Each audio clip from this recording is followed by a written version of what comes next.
بسم اللہ الرحمن الرحیم، السلام علیکم ورحمۃ اللہ وبرکاتہ۔ پیارے بچوں، امید کرتی ہوں کہ آپ سب خیریت سے ہوں گے۔ تو بیٹا جی، آج ہم نے باب نمبر 4 زکوٰۃ کے مختصر سوالات کرنے ہیں۔ تو سب سے پہلا سوال ہے زکوٰۃ کے لفظی معنی کیا ہے؟ تو بیٹا جی، پیج نمبر ہے آپ کا 65، اس کا پہلے پیراگراف کی جو ہے وہ پہلی سطر ہے، اس کے اندر ہے کہ زکوٰۃ کے لفظی معنی پاک ہونا، نشوونما پانا اور بڑھنا کے ہیں۔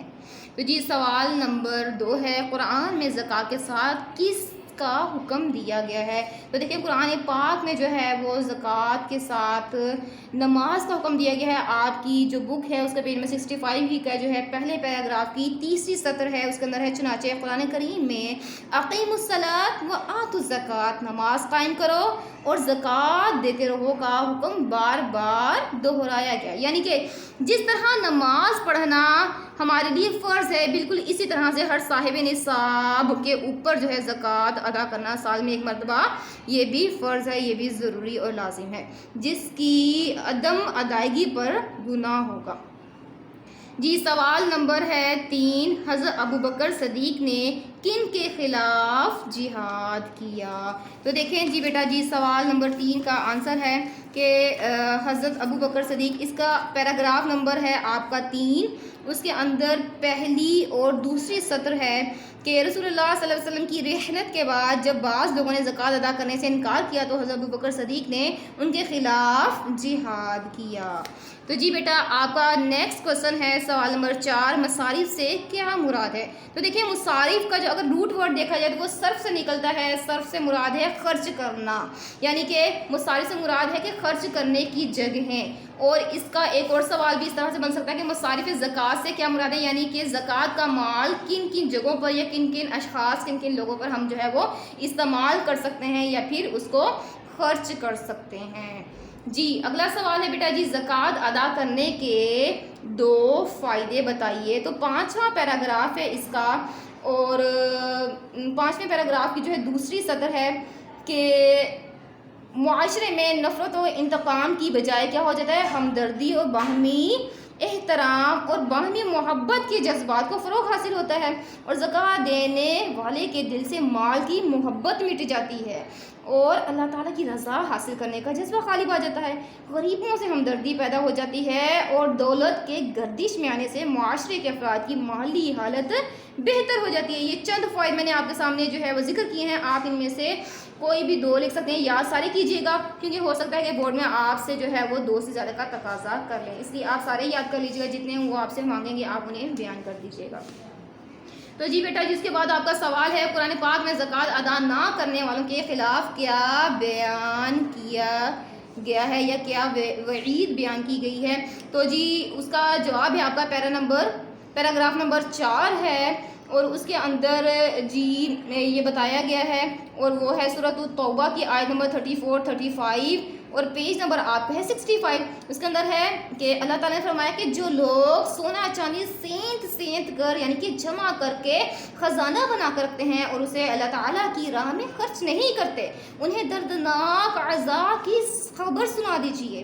اس یعنی کہ کس دن؟ قیامت کے دن اس سونے چاندی کو جہنم کی آگ میں تپایا جائے گا، پھر اس کے ساتھ ان کے چہرے، ان کے پہلو اور ان کی پشتیں داغی جائیں گی، اور کہا جائے گا یہ ہے وہ خزانہ جو تم اپنے لیے جمع کر کے لائے ہو، اب اس کا مزہ چکھو جو تم جمع کرتے رہے تھے۔ یہ سورۃ توبہ کی آیت نمبر جو ہے 34 اور 35 ہے، یعنی کہ جو لوگ آج دنیا میں مال رکھنے کے باوجود جو ہے وہ زکوٰۃ ادا نہیں کرتے، تو وہی جو ہے سونا چاندی ان کے لیے جو ہے وہ تپا کر جہنم کی آگ میں تپا کر ان کے ساتھ ان کو داغا جائے گا اور سزا دی جائے گی۔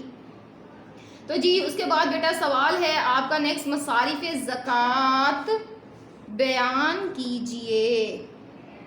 تو بیٹا جی مصارف زکوٰۃ جو ہے وہ آپ کے پیج نمبر 65 ہے، اس کے اندر جو ہے وہ سورۃ توبہ کی آیت نمبر جو ہے وہ 60 ہے، سب سے آخر میں اس کتاب صفحے کے دیکھیے، اس میں لکھا ہے قرآن حکیم نے زکوٰۃ کے 8 مصارف بیان کیے ہیں، اور وہ آپ نے اس آیت کو کوڈ کر لینا ہے۔ اس کا ترجمہ میں آپ کو بتاتی چلوں کہ زکوٰۃ تو غریبوں، مسکینوں، زکوٰۃ کے محکمے میں کام کرنے والوں اور ان لوگوں کے لیے ہے جن کے دلوں کو اسلام کی طرف جوڑنا ہے، اور گردن چھڑانے میں، غلاموں کو آزاد کرانے میں جو توان بھرے، یعنی کہ جو غلام ہیں اور وہ جو مقدور بھر جو ہے وہ مال نہیں رکھتے، تو پھر ان کو بھی زکوٰۃ کا مال دے کر جو ہے وہ ان کا جو ہے وہ توان ادا کر کے انہیں آزاد کروایا جا سکتا ہے۔ اس کے بعد قرض دار اور اللہ کی راہ میں اور مسافروں کے سلسلے میں یہ اللہ کی طرف سے ٹھہرایا ہوا ہے اور اللہ جاننے والا، حکمت والا ہے۔ تو جی یہ پیج میں 65 اور 66 تک یہ اس کا آنسر جا رہا ہے۔ اس کے بعد جی بیٹا مصارف زکوٰۃ کتنے ہیں؟ ابھی ہم نے دیکھے کہ مصارف زکوٰۃ جو ہے سورۃ توبہ کی آیت نمبر 60 کے اندر کتنے بیان ہوئے ہیں؟ 8۔ تو مصارف زکوٰۃ کتنے ہیں؟ 8۔ اس کے بعد اگلا سوال ہے بیٹا جی مصارف زکوٰۃ کس صورت میں بیان کیے گئے ہیں؟ تو مصارف زکوٰۃ سورۃ التوبہ کی آیت نمبر 60 میں بیان کیے گئے ہیں۔ زکوٰۃ دیتے ہوئے کس بات کا خیال رکھنا چاہیے؟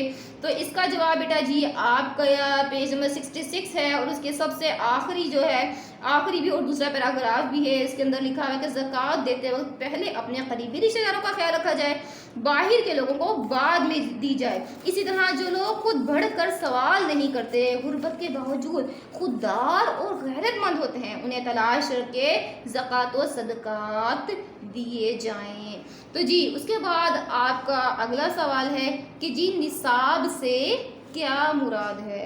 تو دیکھیں نصاب سے مراد یہ ہے کہ آپ کہ وہ ایک شرح، ایک خاص شرح کیا ہے کہ جس کے سبب ہم نے جو ہے وہ زکوٰۃ ادا کرنی ہے۔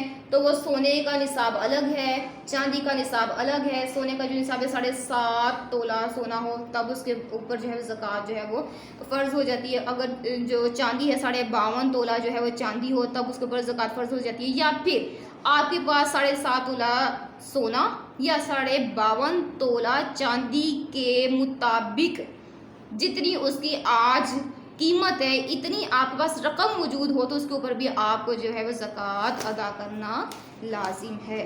تو جی